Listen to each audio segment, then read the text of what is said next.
Assalamualaikum warahmatullahi wabarakatuh. Nama saya Syarul Yudi Sembiring, NIM 2306133 dari Fakultas Peternakan Stambuk 2020 Universitas Sumatera Utara. Baik, di sini saya akan menjelaskan review lemak yang diberikan oleh dosen pembimbing Ibu Tati Widianasari SPTMP. Degradasi lipid dalam sel yaitu merupakan pemecahan lemak untuk energi, dan kemudian ada lipogenesis yaitu mensintosis lemak, karena lipid adalah molekul hidrofobik. Lalu lipid perlu dilarutkan sebelum metabolisme dimulai.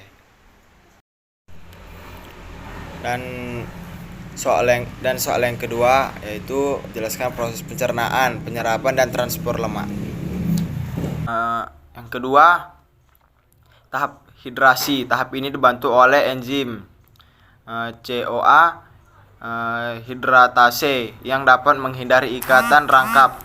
Dan ini dapat dibutuhkan molekul air atau H2O yang nantinya akan diberikan dengan C3 untuk gugus OH-nya, dan C2, satu atom hidrogen akan menempel sehingga nantinya ikatan rangkap akan terbuka antara C2 dan C3. Lalu tahap ketiga ada oksidasi. Tahap ini dibantu oleh enzim CoA dihidrogenase. Tujuannya adalah melepaskan dua atom H yang ada pada C3 sehingga nantinya pada C3 akan mengikut oksigen dengan ikatan tangkap. Atom ini H ini nantinya akan diberikan dengan NAD plus hingga terbentuknya NADH. Dan kemudian saya akan menjelaskan proses pencernaan, penyerapan, dan transport lemak.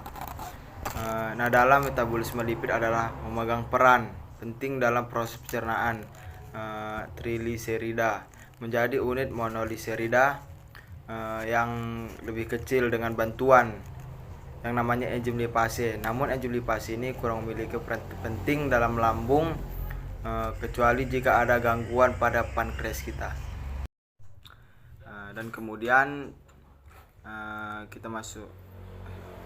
Proses pencernaan lemak itu pertama-tama dimulai dari mulut, kemudian masuk proses pencernaan kimiawi yang disebut dengan lipase lingual. Makanan yang mengandung kolesterol akan kita cerna, itu tidak pecah karena enzim lipase namun lipase akan setiap utuh sampai merasuki sel epitel usus halus. Setelah itu lemak akan masuk ke dalam lambung. Lalu dalam proses tempat pencernaan kimiawi itu dilanjutkan oleh lipase lambung serta pencernaan mekanis yang dimulai. Namun sebagai pencernaan dan penyerapan lipid itu terjadi setelah lemak mencapai usus halus. Kemudian kelompok lipase pankreas dan lipase yang bergantung pada garam empedu itu disekresikan ke usus halus untuk membantu proses pencernaan trigliserida. Bersamaan dengan pencernaan mekanis lebih lanjut sampai masing-masing membentuk yang namanya unit asam lemak individu yang dapat diserap masuk ke sel epitel usus halus. Enzim yang berperan dalam proses ini enzim lipase pankreas yang bertanggung jawab untuk pensinyalan hidrolisis trigliserida menjadi unit asam lemak dan glisero yang terpisah.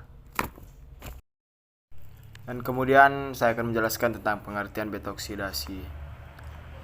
Beta oksidasi adalah proses pencernaan asam lemak menjadi asetil CoA, dan kemudian yang akan diproses lebih lanjut menghasilkan energi dalam bentuk ATP. Baik, yang soal berikutnya itu adalah jelaskan 4 proses utama pada beta oksidasi. Proses utama pada beta oksidasi yang pertama yaitu dihidrogenasi. Oksidasi dibantu oleh asetil CoA dihidrogenase, dan pada tahap ini akan dibentuk ikatan rangkap antara antara C2 dan C3 sehingga akan dilepaskan dua atom H dari masing-masing C2 dan C3, lalu yang akan ditangkap oleh FAD sehingga terbentuklah FADH2. Dan saya akan menjelaskan soal nomor 5. Jelaskan proses degradasi lemak tidak jenuh. Itu sama halnya dengan proses oksidasi sampai bertemu dengan atom C yang mengandung ikatan tidak jenuh. Pada proses ini membutuhkan enzim reduktase dan isomerase. Reduktase bekerja pada ikatan rangkap lebih dari satu kali sampai tinggal hanya satu ikatan rangkap, dan selanjutnya isomerase berubah konfigurasi cis menjadi trans, kemudian oksidasi berlangsung kembali.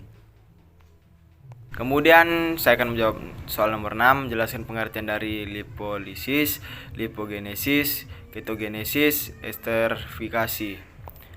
Yaitu seperti lipogenesis merupakan serangkaian reaksi biokimia dalam tubuh di mana lipid akan dipecah menjadi gliserol dan free fatty acid, yaitu lemak bebas, asam lemak bebas. Kemudian ada lipogenesis merupakan proses metabolisme di mana asetil CoA diubah menjadi trigliserida untuk disimpan dalam lemak.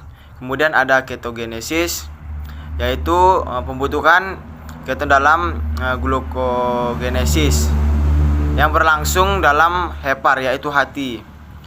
Yang terakhir esterifikasi adalah proses terjadinya pembentukan ester tergantung dalam asam karbohidrat, karboksilat, dan alkohol yang digunakan sebagai prekubor, yaitu bahan yang digunakan untuk bereaksi, yaitu asam karboksilat dan juga alkohol.